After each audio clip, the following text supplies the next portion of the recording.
네, 오늘 우리 함께 읽은 본문 내용 요한복음 4장 5절에서 26절 내용은 예수님께서 사마리아 지역을 지나다가 만난 어떤 여자와 이야기를 나눈 그런 내용이 됩니다.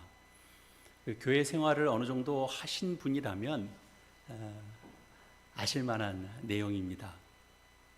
대략적인 이 이야기를, 이 줄거리를 알고 있을 뿐 아니고 그 의미도 어느 정도 소상하게 좀 알고 있는 분이라 할지라도 다시 한번 또 오늘 본문 내용을 깊이 좀 들여다 볼 수 있기를 바랍니다.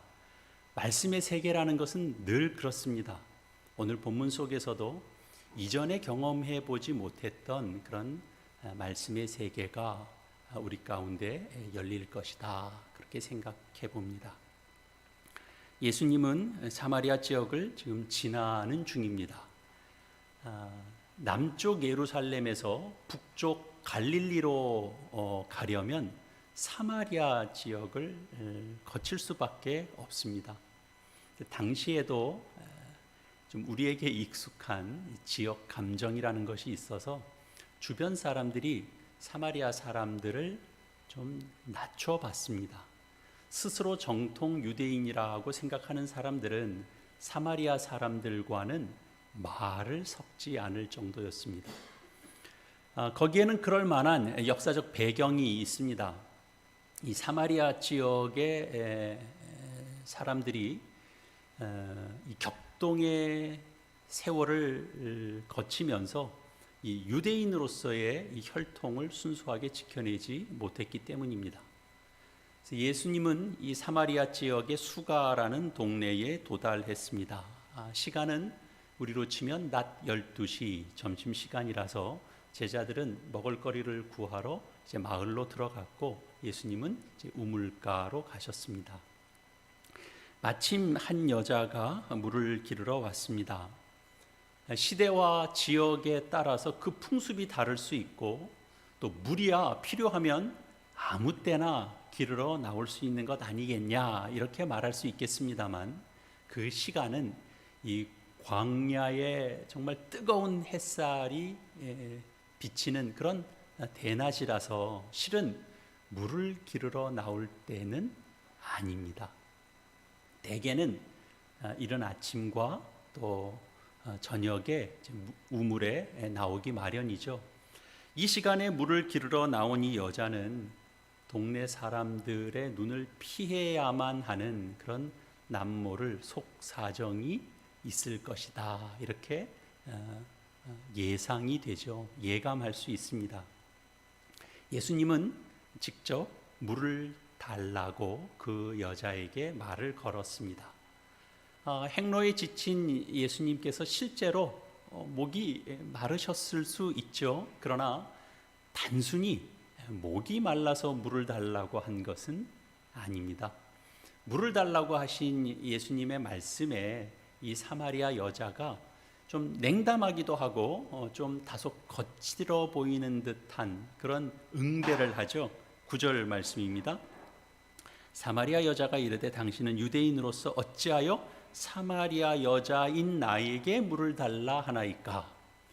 이게 단순히 어떤 낯선 경계심, 그러니까 낯선 사람에 대한 그런 경계심이나 또 당시 어떤 관습이 있어서 하는 그런 이유 그 이상이 있어 보입니다. 그렇습니다. 실은 예수님은 바로 이 대답을 듣기 위해서 물을 달라고 했던 겁니다. 사마리아 여인은 예수님의 요구에 대답하면서 비로소 자신이 이 예수님에게 물을 줄 만한 자격을 가진 사람이 아니라는 것을 그가 스스로 확인합니다. 그리고 그 말을 한 겁니다. 사마리아 여자와 유대인, 그들이 서로 마주한 이 만남이라고 하는 것은 뿌리 깊은 그리고 복잡다단한 그런 역사를 거쳐온 두 민족이 만나고 있는 그런 이제 장면이기도 합니다. 예수님께서 10절에서 이렇게 다시 말씀합니다. 내가 만일 하나님의 선물과 또 내게 물을 좀 달라 하는 이가 누구인 줄 알았더라면 내가 그에게 구하였을 것이요 그가 생수를 내게 주었으리라. 사마리아 여자가 대충 넘어가는 법은 없습니다. 또 따져 묻습니다. 11절 이하의 말씀인데요. 주여 물기를 그릇도 없고 이 우물은 깊은데 어디서 당신이 그 생수를 얻겠사옵나이까. 우리 조상 야곱이 이 우물을 우리에게 주셨고 또 여기서 자기와 자기 아들들과 짐승이 다 마셨는데 당신이 야곱보다 더 크니까. 예수님은 지금 우물에서 두레박으로 떠올리는 그런 물을 말씀하신 것이 아닙니다. 그렇기 때문에 이 두 사람의 대화는 겉돌 수밖에 없죠. 예수님께서 이렇게 다시 말씀하십니다. 14절 말씀입니다. 내가 주는 물을 마시면 당신 안에서 그 생수가 영원히 흘러 넘쳐서 앞으로는 영원히 목마르지 않을 것이다 라는 그런 말씀을 하십니다. 그제서야 이제 이 여자가 15절에서 이렇게 말하죠. 주여 그런 물을 내게 주사 목마르지도 않고 여기 물 기르러 오지도 않게 하옵소서. 지금까지 이 내용, 이 본문 5절에서 15절에 이르는 이 내용입니다. 여러분 이 이야기를 어떻게 들으십니까? 이 어떤 의미가 담겨져 있는 가르침입니까? 보통 일반적으로 그리고 또 신앙의 입장에 서 있는 사람들은 대체로 이렇게 이제 정리해서 말씀하실 겁니다. 세상에서는 아무리 좋은 것을 얻어도 만족이 없고 또 갈증을 느낄 수밖에 없기 때문에 영원한 생수가 되시는 예수님을 잘 믿어야 우리 내면에서 생수가 흘러나오듯이 비로소 참된 만족을 얻을 수 있다. 그런 가르침입니다. 이렇게 이야기할 수 있을 겁니다. 우리가 알고 있는 정답입니다. 그리고 그 정답은 정확합니다. 맞습니다. 그냥 한마디로 말하자면 영원한 생수 되시는 예수님, 그렇습니다. 그러나 이제 우리가 정답을 알고 있다고 해서 우리가 이 기독교 신앙의 믿음의 세계에 다 들어간다라고 하는 보장은 없습니다. 우리는 늘 정직하게 우리의 내면을 좀 들여다봐야 됩니다. 우리는 기독교 신앙을 가지고 우리가 오래 신앙생활 했어도 우리는 여전히 목마른 사람처럼 살아가기 때문에 그렇습니다. 영원한 생수, 목마르지 아니하리라. 영원한 생수는커녕 우리 스스로를 돌아보면 순간순간적인 해갈도 잘 못하고 있지 않나 그런 생각이 들 때도 있습니다. 그래서 요한이 지금 전하고 있는 이 복음 이야기, 예수님의 이야기가 정말 그럴듯한 이야기죠. 정말 은혜로운 이야기입니다만 우리 자신의 이야기로, 내 이야기로는 잘 와닿지 않을 수도 있습니다. 문제는 어디에 있을까요? 성경 말씀이라는 것이 본래 좀 추상적이기도 하고 좀 비현실적인 말씀이기 때문에 그렇습니까? 아니면 우리가 이 말씀의 세계, 이 이야기 세계의 그 중심으로 우리가 들어가지 못하기 때문에 그런 것이겠습니까? 본문 내용을 조금 더 따라가 보죠. 영원한 생수에 대한 예수님의 말씀이 이 여자의 귀를 번쩍 뜨이게 했습니다. 처음엔 그런 상황이 아니었어요. 그러나 이제 귀가 번쩍 뜨이게 됐어요. 그래서 그녀가 더 이상 물을 기르러 오지 않아도 되는 그 물을 달라고 이제 비로소 요구합니다. 여자들이 모여서 쑥덕쑥덕거리는 우물에 와서 사람들을 만나는 것이 싫었던 사람입니다. 그래서 사실 오늘도 사람들이 모이는 시간을 피해서 한낮 뜨거운 대낮에 나온 겁니다. 생수를 달라고 한 이 여자에게 예수님은 뜬금없이 남편을 불러오라고 했습니다. 이 여자가 당연히 당황했겠죠. 기분이 상했을 수도 있습니다. 자신은 남편이 라고 시침이 떼듯 말했습니다. 그러자 예수님께서 17절 18절에서 이렇게 말씀합니다. 내가 남편이 없다 하는 말이 옳도다. 너에겐 남편 5이 있었고 지금 있는 자도 내 남편이 아니니 내 말이 참되도다. 5명의 남자를 거쳐서 6번째 남자와 살고 있다는 것, 어떤 사연이 있는지는 구체적으로 우리가 알 수는 없지만 어찌됐건 이 여자는 이웃들과의 관계에 있어서 단절을 하고 살 수밖에 없는 형편에 있었겠구나라고 하는 것은 매우 자명해 보입니다. 자신의 삶에서도 그렇고 그 정신적인 면에서도 그렇고 영적인 면에서도 그렇습니다. 그런데 이 여자만이 아니고 사실은 정도의 차이만 있을 뿐이지 사실 현대인들은 대부분 이런 고립감 이런 것들을 경험합니다. 물론 겉으로는 아닌 듯 우리가 살고 있습니다. 또 그렇지 않은 것처럼 살려고 우리가 노력은 합니다. 그래서 사실은 이 말씀이 단지 이런 처지에 있는 사람이라고 나와는 좀 다른 입장에 있는 사람의 이야기처럼 느껴지지만 실제로는 그렇지 않습니다. 우리 모두를 향한 말씀입니다. 5 남자를 거치듯이 우리가 무슨 물건에 있어서, 취미에 있어서, 아니면 사회적인 업적에 있어서 더없이 많은 대상에 우리는 마음 뺏기며 삽니다. 결국 아무도 모르게 혼자 물을 기르러 다녀야 하는 것과 같은 그런 삶의 현실이 우리에게도 있습니다. 우리가 마치 약간 고립되어 있는 어느 곳에 갇혀 있는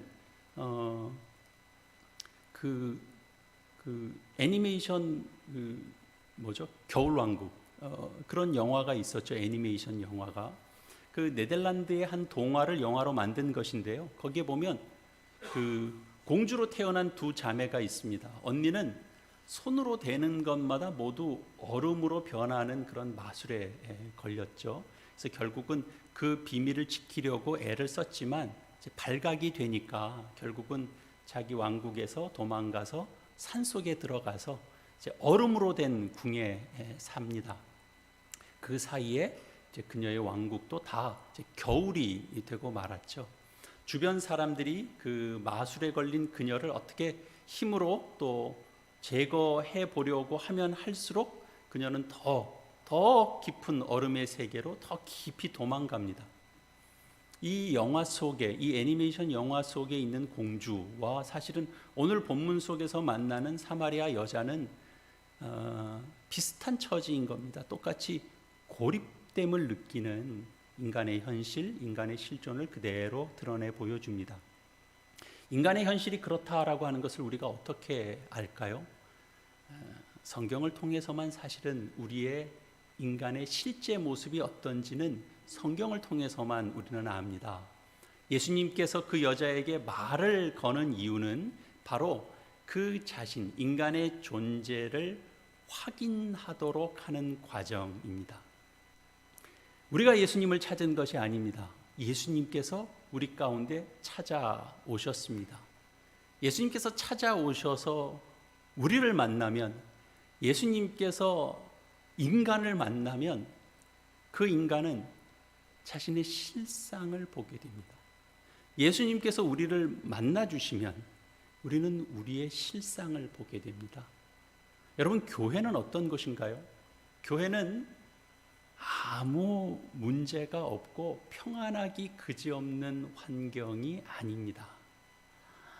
교회에 모이는 사람들은 다 능력이 있어서 무슨 일이든 맡기면 척척 해내는 사람들이 아닙니다.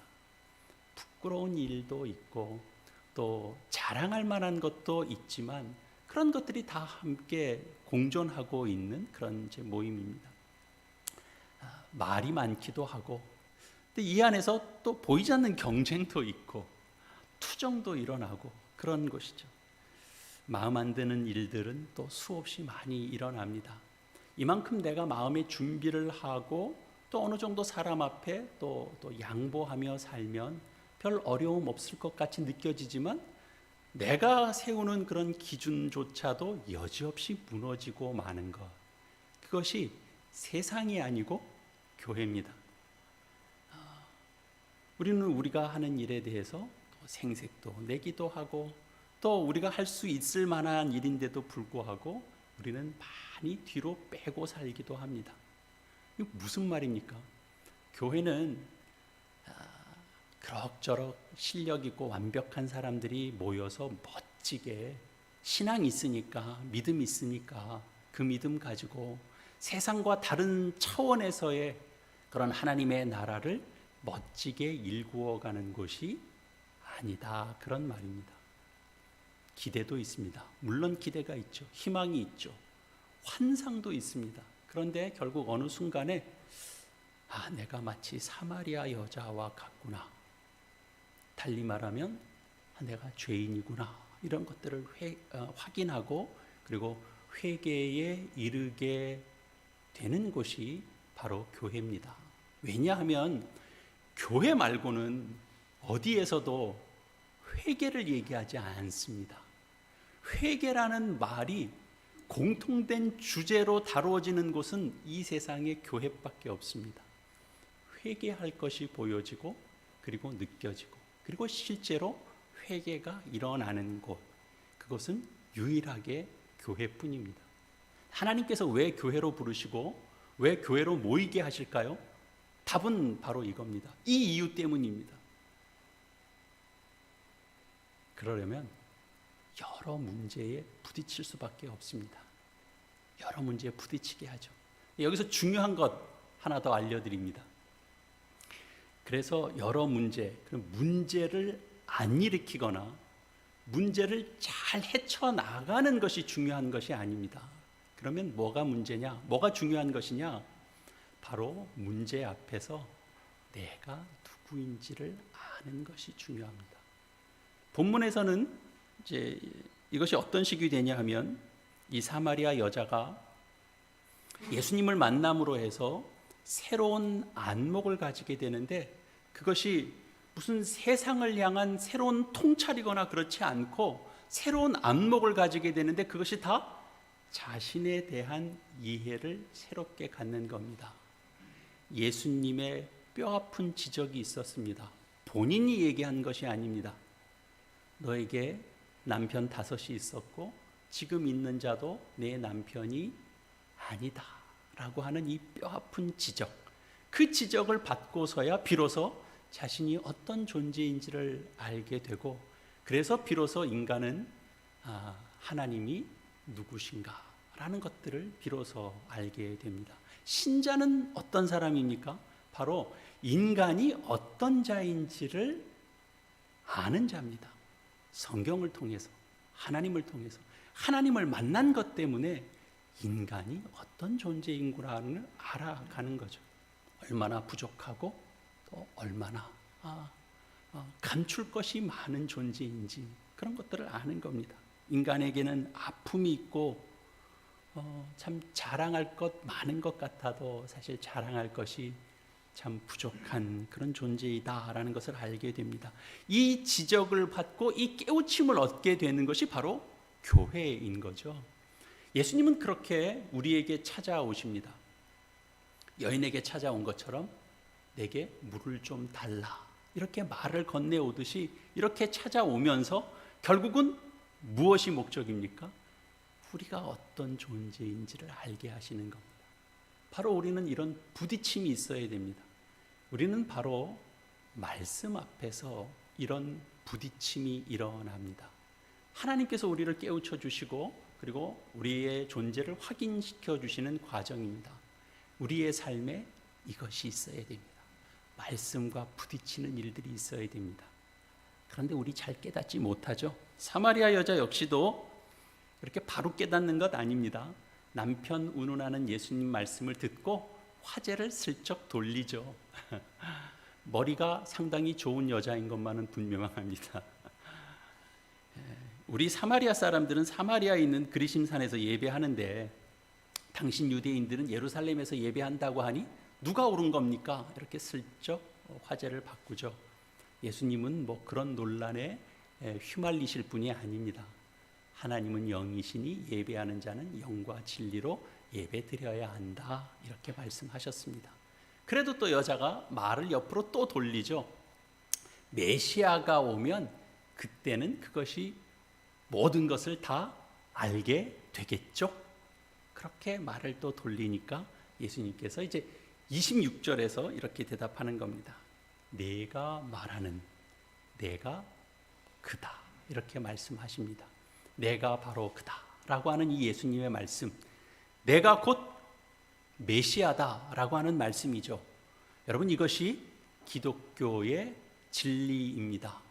예수가 메시아이신 것이 진리입니다.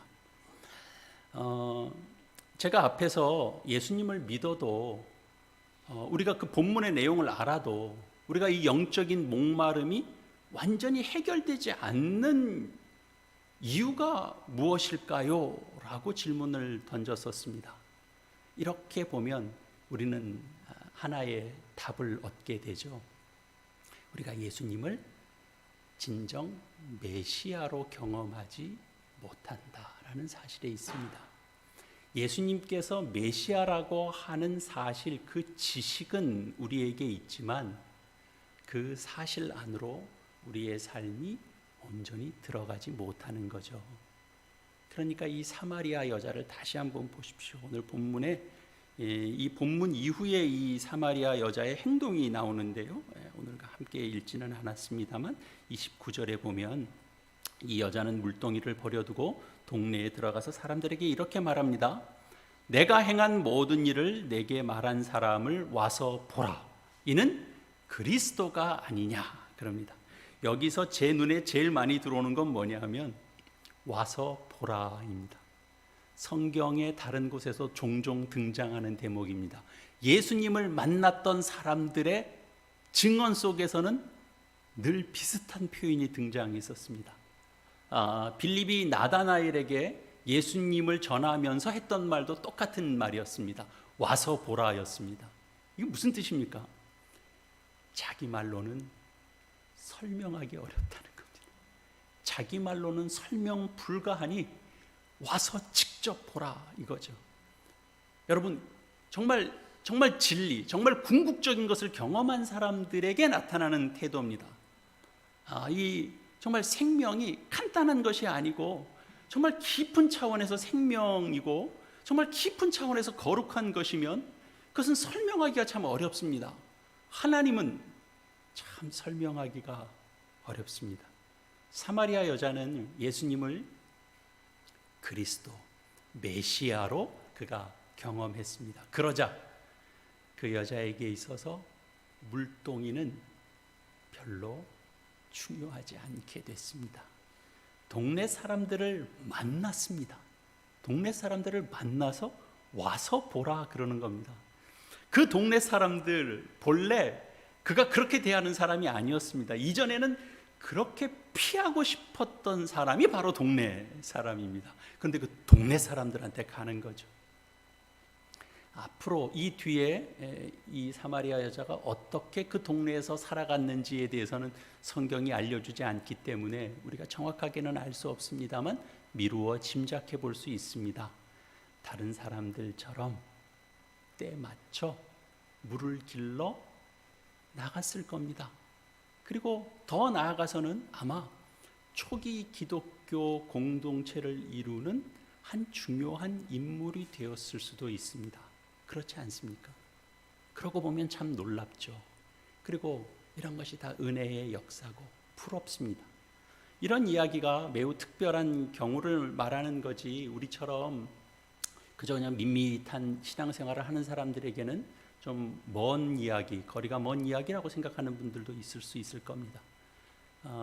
그는 예수님을 직접 만났고 우리는 예수님을 직접 만난 게 아니다라고 얘기할 분도 있을 겁니다. 그렇습니다. 우리는 이 사마리아 여자와는 다릅니다. 그러나 영원한 생수가 되시는 메시아에 대한 경험은 그녀나 우리나 전혀 다른 차원이 아닙니다. 예수님을 직접 만났기 때문에 그는 더 특별한 경험을 했고 우리는 말씀으로 예수 그리스도에 대한 증거를 받았기 때문에 우리는 더 수준이 약한 것이 아닙니다. 동일한 증거를 받은 겁니다. 이미 우리는 이 메시아 경험을 우리는 이미 했을 수도 있습니다. 이미 우리가 우리 속에서 영원한 생수가 솟아나오고 있는데도 불구하고 우리는 그것을 인식 못하고 있을 수도 있고, 또는 영원한 생수를 맛보았는데 이런저런 이유로 해서 그 맛을 어느 순간엔 잃어버렸는지도 모릅니다. 그렇다면 이건 다 안타까운 일이죠. 있는데 느끼지 못하는 것과 우리가 경험했는데 놓쳐버린 것, 그것은 다 안타까운 일일 수밖에 없습니다. 그러니까 메시아를 경험한다라고 하는 건 그건 그냥 단순히 교리적인 내용이 아닙니다. 우리 삶에서 정말 가장 실질적인 내용이 되어야 됩니다. 여러분 쉽게 생각해 보십시오. 목이 마르는 데는 몇 가지 이유가 있습니다. 짜게 먹었을 때, 그리고 땀 많이 흘렸을 때, 긴장했을 때, 이럴 때 물을 마십니다. 갈증은 몸에 뭔가 필요하다라는 것이 느껴질 때 나타나는 매우 생리적인 현상입니다. 여러분, 갈증을 느끼지 못하는 사람이 있다면 어떨까요? 그는 아마 죽을 겁니다. 갈증을 전혀 느끼지 못한다 그러면 채워야 할 것을 채우지 못하는 사람이 되니까요. 우리가 세상에 살아가는 한 우리가 갈증을 완전히 멸하는 것은 사실 불가능합니다. 우리의 실제 삶에서도 똑같습니다. 우리는 돈을 벌어야 됩니다. 우리는 사람들과 어울려야 됩니다. 취미 생활도 해야 됩니다. 뭔가 우리 삶에 채워져야 됩니다. 여러분이 여러분의 삶에 채우고 있는 것들을 한번 열거해 보십시오. 많은 것들이 있습니다. 근데 그런 것들을 채운다고 여러분 속에 목마름이 다 완전히 해결되나요? 그렇지 않습니다. 한번 물을 마시고 난다고 해서 다시 갈증이 생기지 않는 것과 같습니다. 이것이 우리가 피할 수 없는 우리 인간의 현실입니다.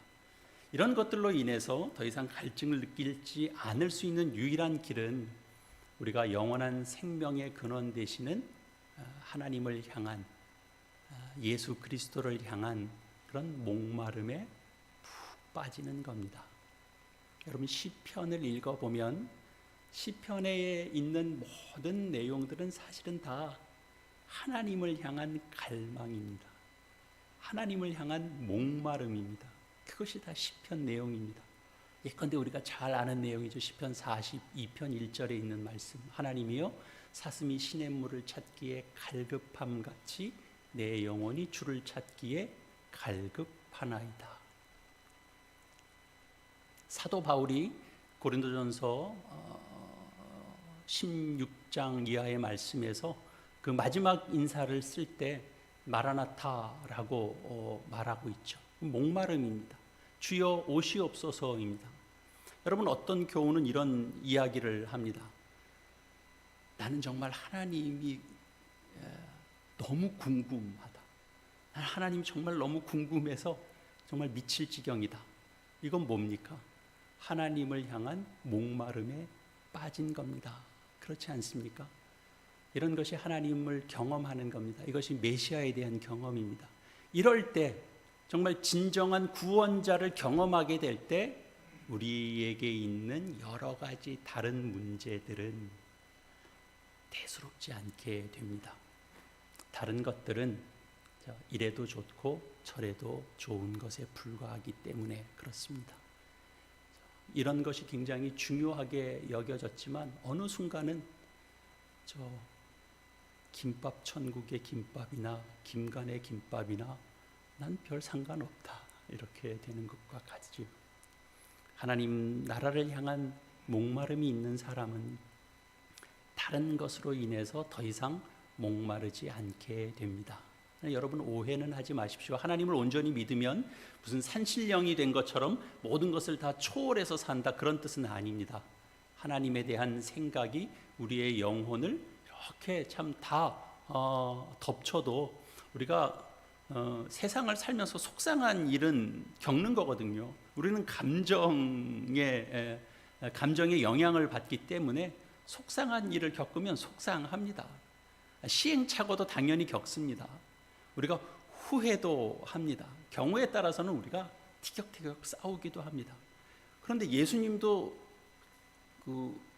화도 내셨거든요. 바울도 정색하고 막 논쟁을 벌인 적도 있어요. 이단 논쟁 벌일 때는 바울도 아주 정색합니다. 기독교 역사에 등장했던 많은 교부들도 여러 가지 우여곡절을 다 겪으면서 살았습니다. 여러분, 인생살이에서 일어나는 여러 문제들을 전혀 문제로 여기지 않고 우리가 구름 타고 살듯이 그런 것이 전혀 아닙니다. 그러나 매우 중요한 차이는 있습니다. 하나님을 향해서 목마른 자는 자기 문제로 인해서 목말라 하는 것에서는 벗어나게 된다라는 거죠. 그러니까 목마름의 차원이 달라지는 겁니다. 여러분, 이런 사람은 거룩한 목마름을 소망하게 되고 더 나아가서는 거룩한 목마름에 사로잡히게 됩니다. 바로 이런 목마름이 결국은 우리를 가장 깊은 데서부터 우리를 살리게 되는 거죠. 사랑하는 교회 여러분, 이 사마리아 여자를 향한 예수님의 말씀, 이 두 가지 꼭 기억하시기 바랍니다. 하나는 14절에 있었던 말씀입니다. 주님이 주시는 물을 마시는 자는 영원히 목마르지 않는다는 사실입니다. 그리고 다른 하나는 26절에 있는 말씀입니다. 예수님이 바로 메시아 그리스도이시다라는 사실입니다. 이 두 구절이 가리키는 바는 영원한 생수가 바로 예수 그리스도이시다라는 것입니다. 그것을 어떻게 알 수 있고 그것을 어떻게 믿을 수 있느냐? 제가 구구절절히 설명하지 않겠습니다. 바로 오늘 우리가 핵심 있게 봤던 사마리아 여자가 동네 사람들에게 가서 한 말, 그 말을 대신 전할 뿐입니다. 와서 보라라는 거죠.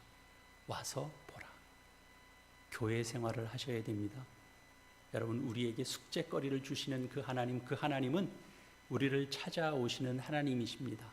우리를 찾아오셨다는 것은 우리를 사랑하시는 하나님이신 겁니다.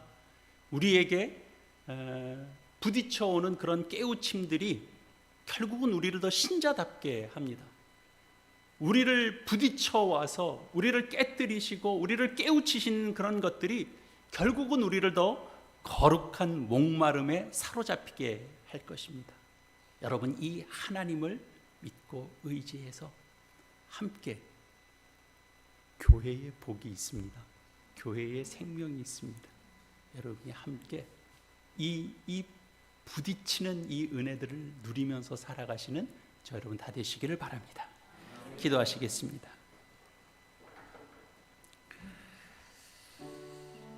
하나님, 저희를 찾아오신 주님 감사합니다. 인생에 찾아오셔서 질문을 던져주시니 감사합니다. 저희의 실제를 보게 해주시니 감사하고 깨닫게 해주시니 감사합니다. 그러나 주님, 어느샌가 생수의 맛을 잃어버리고 살아가는 저희들입니다.